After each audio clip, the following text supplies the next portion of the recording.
এখন বাজে সকাল 9:20। তো সবাইরে গুড মর্নিং, সুপ্রভাত। Good morning.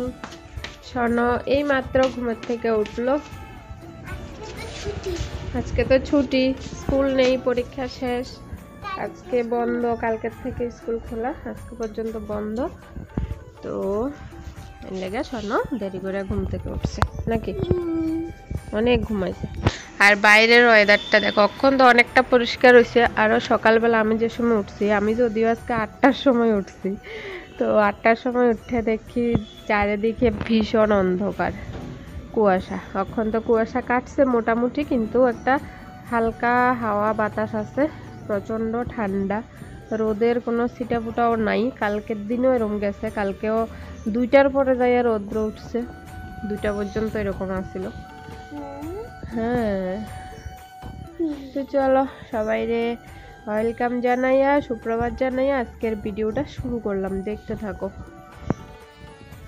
তো আমি 8টার সময় ঘুম থেকে উঠা ঘরটা ঝাড় দিয়া আর সোনার বাবারে টিফিন দিয়া, তারপরে সোনার বাবা গেছে দোকানে, তারপরে আমি আইছি রান্নাঘরে। আইয়া কি কি রান্না করুম আজকে সব জোগাড় যন্ত্র করে আলাইছি এই 1 ঘন্টার মধ্যে।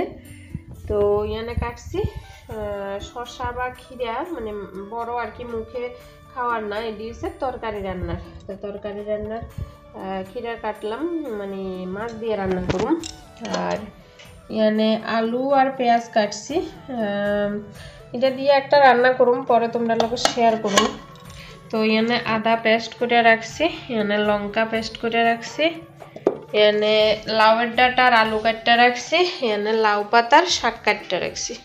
তো অনেক কিছু করে রাখছি। আর এখানে ভাতের ডেক বইয়ে দিছি, তো জল দিছি, ওখানে চাল টাল দিছি না। চলো এবার রান্নাটা শুরু করি। তো ওইদিকে আমি এক চুলাতে ভাত, এক চুলাতে লাউ পাতার শাক বইয়া এবার আইসি বিছানা তুলতে। সকালবেলা তো উঠাতে পারছি না, সনও ঘুমাইতে আসছিল দেখা। তো সন উঠোনের পরে এখন রান্না বইয়েই আইসি বিছনা গোছাইতে। আর শীতের দিনে বিছনা গোছানিটা ভীষণ ঝামেলার, কষ্টের এবং পরিশ্রমের এবং সময়ের ব্যাপার। কারণ লেপ, কাঁথা, কম্বল সব কিছু গোছাইতে অনেকটা সময় লাগে। আর যত ঠান্ডা হইব একটা গরম লাগিয়ে উঠবো বিছনা উঠাইতে গেলে। তো যাই হোক, এরপরে বিছনা উঠাইয়া আইসি এবার রান্নাঘরে আবার। আর আজকে যত তাড়াতাড়ি সম্ভব রান্না করলে আমার লাগে লাভ, কারণ আজকে বৃহস্পতিবার, আজকে বৃহস্পতিবারের পূজা, ঘর মোছা সব আছে, তো পূজা দিতে অনেকটা সময় লাগে। তো যত তাড়াতাড়ি রান্না শেষ করতে পারো আমার লাগে ভালো আর কি। তো এদিকে একটা কড়াইতে সরষের তেল দিলাম আর আলু আর পেঁয়াজ দিলাম। একটু আগে তোমরা কইছি আলু পেঁয়াজ কাটছি, এটি দিয়ে কিতা করুম তোমরা দেখামু। তো আলু আর পেঁয়াজ দিয়া তার মধ্যে লবণ, হলুদ, জিরা গুঁড়া, ধনিয়া গুঁড়া, লঙ্কা বাটা, আদা বাটা সব কিছু দিলাম, দিয়া ভাজা। তারপরে একটা মাছের লেজ আসিল বড় অনেকটা, তো এটা এমনি খাওয়ান যাইতো না দেখা এটার কাটাটি বাচ্চা লইছি ভাজা আর কি। আগে ভাজি তারপর কাটা বাচ্চা। তো ওই যে আলুটার মধ্যে দিলাম, ধনিয়া পাতা দিলাম, তারপরে ভালো করে ভাজা নামাই লাইছি। খুব টেস্টি হয়েছিল কিন্তু এটা খাইতে। তো এটাই তোমরা লোকে শেয়ার করণের আসিল আর কি। তো এই যে দেখো সবজির খোসা কতটি হয়েছে, এক থালা। তো এটি লইয়া যাইতেছি এখন ফালাইতে। তোমরা আরেকদিন দেখাইছি আমরা এনে ক্ষেতের মধ্যে এটি শুকাইয়া তারপরে গাছের গোড়াতে সার হিসাবে ইউজ করি আর কি। তো ইয়ানা আন্না সব দিন ফালাই আর কি এটি। তো এদিকে আমার রান্নাবান্না শেষ করে মোটামুটি পুরা রান্নাঘরটা একদম ক্লিন অ্যান্ড ক্লিয়ার করে লাইছি, বাসনপত্র ধুইয়া সব কিছু মুচ্ছা টুচ্ছা। তো আমার রান্নার ফাইনাল লুকটা দেখো। এই যে আলু দিয়া, পেঁয়াজ দিয়া মাছের ভাজা এটা করলাম, ভালোই হয়েছিল খাইতে। আর এদিকে লাউয়ের ডাঁটা দিয়ে আলু দিয়া নিরামিষ ঝোল, তো এটা করলাম। তারপরে শসা দিয়ে মাছ দিয়া করলাম। তো কি কি রান্না করুম তো তোমরা দেখাইছি, কইছিলে আমি আগে। তো এখন রান্না করে ফাইনাল লুকটা দেখাইলাম আর কি। তো রান্না শেষ করে তারপরে আইসি আমি এবার ঘর মুছতে। আর মাঝখান দিয়ে আমরা সকালের খাওয়া হয়েছে। শাকটা তোমরা ফাইনাল লুকটা দেখাইতে পারছি না, শাক দিয়ে সকালে খাওয়া হইয়া গেছে, তখন আর ভিডিও করছি না। তো তখন বাজে দুপুর 12টার থেকেও বেশি, মানে মোটামুটি 12টা বাজে আমার রান্নাবান্না শেষ করতে। তো সনক্ষণে বইয়া আর্ট করতে আসে ওই যে। আর আমি ঘর মুছতেছি, মানে অন্যদিন যেমন তেমন বৃহস্পতিবার দিন ঘর মোছাটা মাস্ট, ঘর মুছতেই হইব, না মুছলে মানে কেমন জানি লাগে। বৃহস্পতিবার দিন ঘর না মুছা তারপরে পূজা দুমু, এটা ভাবতেও কেমন লাগে। যত শরীর খারাপ হোক, যত কিছু হোক, বৃহস্পতিবার দিন ঘর মোছা চাই। তো অন্যদিন ধরো শরীর খারাপ থাকলে ঘর একটু 1 দিন 2 দিন না মুছলেও চলে আর কি। তো ঘর মুছলাম, তারপরে সকালে উঠানটা ঝাড় দিছিলাম না, তোমরা তো দেখাইছি এমন কুয়াশা আসিল, তো এই কুয়াশার মধ্যে বাইর হইলে আমার একদম অবস্থা খারাপ হইয়া যাইব। তো এই লেগে বাইর হইছি না, উঠান ঝাড় দেওয়া হয়েছে না। তো কই যে একবারে স্নান করার আগে ঝাড় দুম, তখন ঝাড় দিতেছি, ঝাড় দিয়ে স্নান করে তারপরে পূজা দুম। তো দেখতে থাকো। তো আমি স্নান করে এলাম, প্রচন্ড ঠান্ডা লাগতেছে, এখনো রোদ উঠছে না। আর এখন বাজে 1:30, মানে 1:30 বাজে গেছে। আমার সকাল থেকে 1 সেকেন্ডও এক জায়গায় বইছি না, এরপরও 1:30 বাজে, মানে টাইমটা যে কেমন জায়গা বুঝতে পারি না। তো স্নান টান করে এলাম, আজকে শাড়ি পরলাম, আজকে বৃহস্পতিবার। তো বৃহস্পতিবারের বেশিরভাগই আমি চেষ্টা করি শাড়ি পরে পূজা দিতে। তো গরমের সময় অত পারি না, তখন তো ঠান্ডা, অসুবিধা নেই, শাড়ি পরলাম। এই যে চলো, ঠান্ডাও লাগতেছে ভীষণ, আর ধোয়া চাদরটা ধরো নাই, নাইলে চাদর গায়ে দিয়েই পূজা দিতাম। আর শোনো, সাইকেল চালাতে আছে বাইরে, বাইরের ওয়েদারটা দেখো, রোদ টোদ কিচ্ছু নাই। এই যে ওই যে শোনো, এই যে হাত দেখাতে আছে, বাইরে একদম অক্ষণ পুরা, মানে মেঘলা মেঘলা অন্ধকার, রোদ নেই। চলো পূজা দিই। তো ফুল তুলতে বাইর হলাম, আর শোনো আমার এখন ভিডিও করে দিতে আছে। তো এখন তো শীতের দিন, একদম ফুল পাউন জানা, বৃহস্পতিবার দিন একটু ফুল বেশি লাগে, লক্ষ্মীর ঘর টর পাল্টানো লাগে লেগে। তো এদিকে মানে লাল ফুল টুল কম পাওয়া যায়, একদম ফুটতে চায় না। আমরা বাড়িতে কিন্তু প্রচুর ফুল, এরপরও শীতের দিনে ফুল কম পাওয়া যায় আর কি। আর যেহেতু 2টা পূজা, মানে আমার আর আমার শাশুড়ি মারির লেগে আরও ভাগ হইয়া যায়, ফুল লেগে কম পাওয়া যায়। তবু এদিকে ঝুনঝুনি ফুলের গাছে অনেকটা ফুল আছে, তো এন থেকে নিলাম। এই যে বেলপাতা, তারপরে আমের পল্লব, এদি আমার শ্বশুরমশাই বেলপাতা তুলে দিছে, তো আমের পল্লব ফুল এদি আমি তুললাম। তো এদিকে এটি সব করতে করতে দেখি যে রৌদ্র উঠছে বাইরে। তো কই যে পূজা দিয়ে আইতে তো অনেকক্ষণ লাগবো, তখন রৌদ্র যাইব গা। তো জামা কাপড়টি শুকাইতো না, এই জামা কাপড়টি ধুইছিলাম আমি কালকে, তো কালকেও শুকাইছে না, আজকেও শুকাইব নি ভগবান জানে। মানে অক্ষণে মাত্র রোদ উঠছে, প্রায় 1:30 বাজে রোদ উঠছে। তো আর একটুখানি বেলা আছে, তো দুবেলার মধ্যে কেমনে শুকাইব, আজকেও হয়তো শুকাইতো না।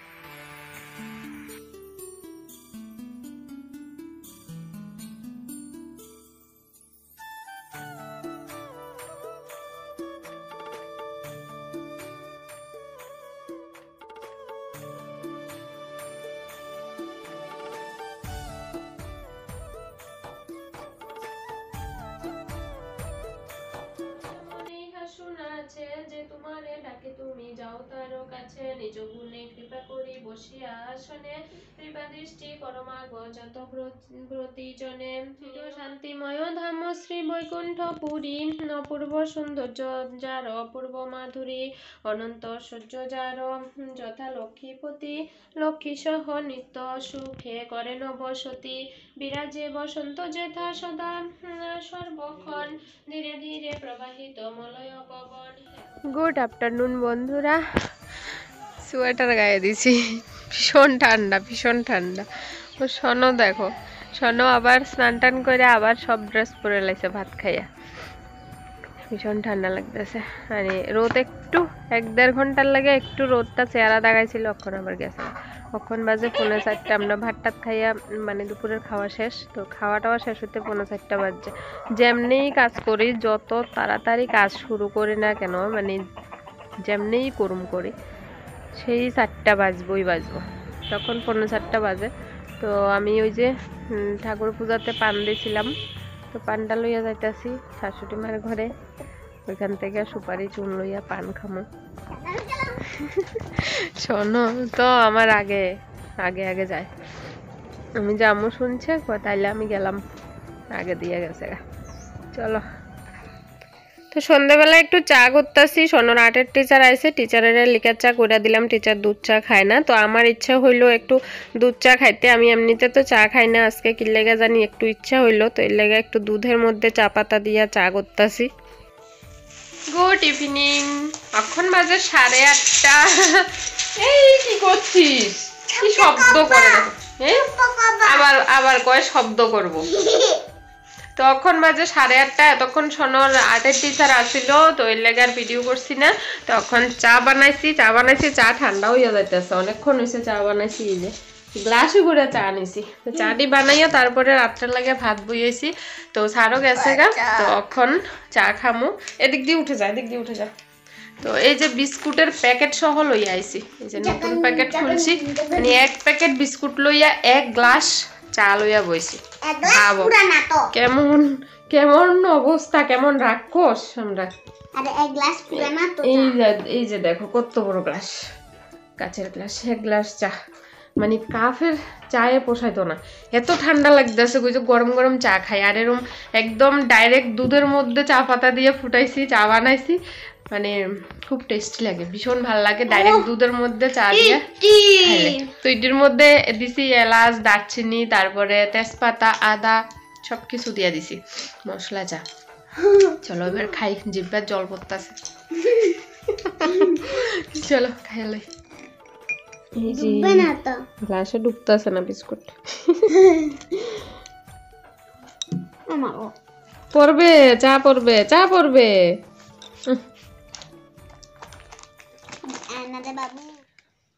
তো বন্ধুরা অনেকক্ষণ পরে আবার ক্যামেরা অন করলাম মশারি টশারি টাঙানো হয়ে গেছে দেখতেছো মানে ঘুমের সময় এখন 11:30 বাজে আমরা খাওয়া দাওয়া কমপ্লিট হয়েছে মাঝখানে প্রচুর টাইম ভিডিও করছি না তার কারণ হয়েছে মানে আমি যে সময় চা খাইতেছিলাম তখন লাস্ট ভিডিও করছি চাটা খাইয়া এরপরে আমি একটু জুয়েলারি বানাতে বইছিলাম তারপরে সোনার বাবা আয়নের পরে একটা বিষয় লইয়া আমরা খুব গভীর আলোচনায় মানে বইয়া গেছিলাম আর কি তো এটা লইয়া সময় পাস হয়ে গেছে কেমনে করতে পারতাম না আজকে ভাবছিলাম একটু পায়েস রান্না করুম অনেকটা দুধ জমা রয়েছে আর আজকে পায়েসও রান্না করা হইলো না তো যাই হোক কালকে রান্না করুম অসুবিধা নাই ফ্রিজে দুধটা রেখে দিছি তো এখন আমরা খাওয়া দাওয়া করলাম এক নিঃশ্বাসে কতটা কথা কইছে কত বক বক করতে পারি আর কই লাভ নেই তো এখন সোনার বাবা ঘুমায় গেছে আর ওই যে সোনা এই যে কম্বলের নিচে সোনার ভীষণ ঠান্ডা লাগতেছে আমার কইতাছে মা আমাকে উপর দিয়ে একটু চেপে ধরো না একটু চেপে ধরো ঠান্ডা তা আমার ইচ্ছা করতেছে আজকে সোয়েটার মোয়েটার লইয়াই ঘুমাইয়া যায় এত ঠান্ডা করতেছে মানে 12, 13, 14 ডিগ্রির মতো মোটামুটি অক্ষণ ঠান্ডা পড়তেছে এত ঠান্ডা 14 ডিগ্রি বাড়ির কাছের কথা কও তো ঠান্ডা জমা যাইতেছে মানে কইয়া লাভ নেই তো জুয়েলারি যেটা বানাইতে লাগছিলাম তোমরা একটুখানি দেখাই এই যে ব্ল্যাক একজনে অর্ডার দিছিল দেখাই দাঁড়াও দেখতে কেমন ফানি ফানি লাগতেছে না অনেকটা বড় যে অর্ডার দিছে হে কইছে অনেকটা লম্বা করে বড় করে বানাইতে ব্ল্যাক কালারের মধ্যে হোয়াইট কালারের করে দিয়া এই যে এরকম লকেটটা হইব আর এটা বেনি টাসেল এই যে তো পুরোটা বানাই তোমরা অবশ্যই দেখামো এটার মধ্যে অনেক কাজ আছে অনেক ভারী করে বানাইতে কইছে এটা বানাইতেছিলাম তো চলো আজকের ভিডিও শেষ করি অনেকটা বকবক করলাম ভিডিও ভালো লাগলে একটা লাইক করে দিও আর চ্যানেলটা সাবস্ক্রাইব করে দিও শোনো কোথায় দেখা হইব নেক্সট ভিডিওতে গুড নাইট সবাই ঘুমিয়ে যাও টাটা টাটা বাই বাই বোনা সুজিম